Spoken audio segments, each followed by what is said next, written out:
ஆசீர்வாதத்தை எதுவும் தடுக்க முடியாது.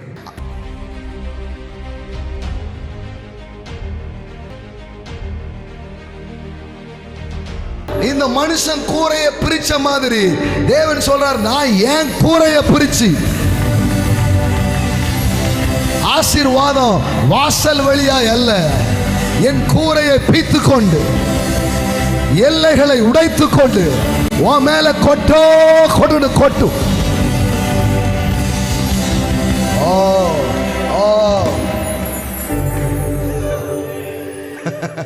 நீனே உனக்கு வேணும்னா உன் கூரையை பிச்சு இறங்கும் போது நான் என் பிள்ளையை ஆசீர்வதிக்கிறதுக்கு மட்டும் என்ன வரம்பு? வானத்தின் கூரைகளை பிய்த்து கொண்டு, ஆமென், வானத்தின் எல்லைகளை பிய்த்து கொண்டு எல்லை தாண்டி என் பிள்ளைகளை நான் ஆசீர்வதிப்பேன். ஆமென். நான் சொல்றேன், உங்க ஆசீர்வாதத்தை எதுவும் தடுக்க முடியாது. ஆமென். ஒரு மனுஷனால எந்த பாவத்தாலையும் அதை தடுக்க முடியாது. ஏன்னா அவர் சொல்றாரு, இது இருக்கிற இடத்துல என் கிருபை மிகவும் அதிகமாய் பெருகிற்று. பாவம்ன்றது உங்க செயல், கிருபைன்றது அவர் செயல். The sin means it's your acts. The grace means God's act. ஆமென்.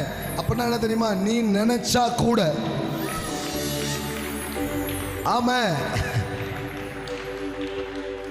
ஆழமா நான் சொல்லிடுறேன், நீங்க நினைச்சு கூட ஒரு எல்லையை போட்டு இப்படிதான் நீங்க வச்சிருப்பீங்க.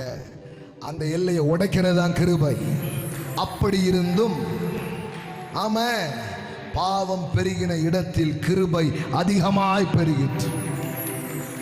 But where a sin increased, the grace that surpassed it has increased all the more. Amen.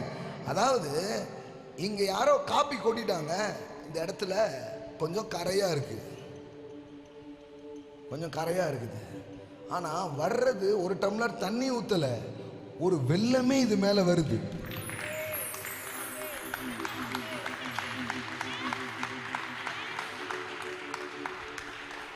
இப்போ உங்களால அது எங்க போச்சுன்னு இல்ல, அது எங்க கொட்டுச்சுனே தெரியாது. Your sin could not. Your sin could not. இன்னைக்கு நான் சொல்றேன், உங்க செயல்கள், உங்கள் பாவங்கள் கூட அதை தடுத்து நிறுத்த முடியாது.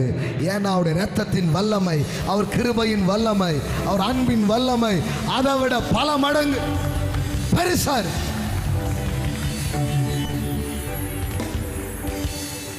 பாவம்ன்றது என்ன?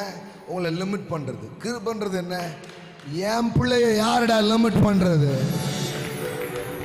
உன்னை எது லிமிட் பண்றது நான் பார்க்கலாம். ஆமென். அதை உடைச்சு வெளியே கொண்டு வர்றது தான் தேவனுடைய கிருபையாக இருக்கிறது. ஆமென்.